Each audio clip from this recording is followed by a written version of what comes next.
degmo xeebeedka cadale ee gobolka shabeellaha dhexe waxa ay ka mid tahay degmo xeebeedyada qadiimiga ah ee ku yaala jamhuuriyadda federaalk soomaaliya. telefishinkan caalamiga ee universal ayaa booqda degmo xeebeedka cadale gaar ahaan kawaanka lagu iibiyo kalluunka iyo goobaha ay isugu yimaadaan kalluumaysatada gudaha degmada cadale. maxamed maxamuud sagaar oo ka mid ah kalluumaysatada degmada cadale ayaa la hadlay universal t v xilli uu ku guda jiray tulista shabaqii uu ku kalluumaysan lahaa oo ka jeexmay. shabaqan waxaan ugu talagalay waa dilaacay, markuu dilaaciyay haddii aanan la tuli haddii badda la geeyo dhibaatada haysaa usii badayso.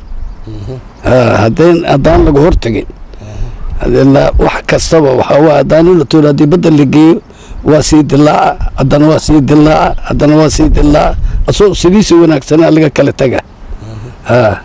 sidaas ay ugu kaliftay inaan tolo kalluunka baledka laga soo qabto. waxaa waaye marka hore caliiri iyo magaalada banaankaa looga dhoodhoofi jiray. hadda ilaahay maqaadiirtiis waxaa timida shirkadahaasna naga qaataa. ilaahay bay mahaddaas u sugnaatay.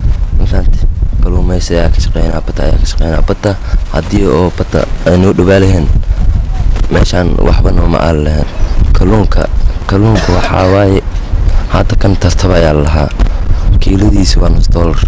sidoo kale maxamed maxamuud sagaar ayaa sheegay in kalluumaysatada cadale aysan haysanin qaboojiyaal malayga lagu keediyo marka ay soo jilaabtaan, taa beddelkeedana ay isticmaalaan baraf lagu shubo tarmuusyo si malayga uusan uga halaabin.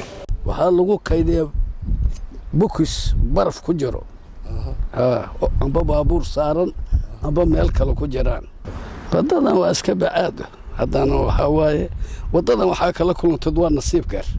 maalin iyadoo dahanaa maraysaa, maalin iyadoo hobseedaha maraysaa. degmada cadale marka la joogo qiimaha kalluunka waa mid aada raqiis u ah.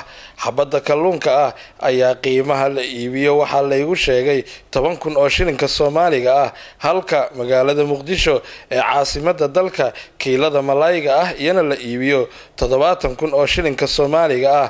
waxaana u dhexeeya farqi aada u weyn qiimaha kalluunka ee la kala iibiyo labada magaalo, iyadoona kalluumaysatada degmada cadale ay ku macneeyeen in ay aada u yar tahay goobaha loo iibgeeyo kalluunka marka la joogo degmada cadale.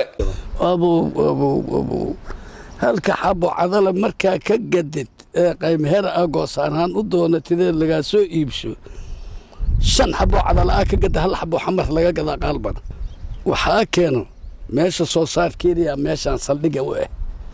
meeshaasna waxaa waaye haddaa keentid waa ka boobala badan tahay, waa ka maaragtay mujtamac badan tahay. waxaa waa niba meelow ka imaaya asoo soo socdo markuu imaado meeshaana dad yaraa jooga oo maaragtay danyar ah waxaa keenaya. ismaaciil cabdulle sabriye, universal t v, degmo xeebeedka cadale, gobolka shabeellaha dhexe.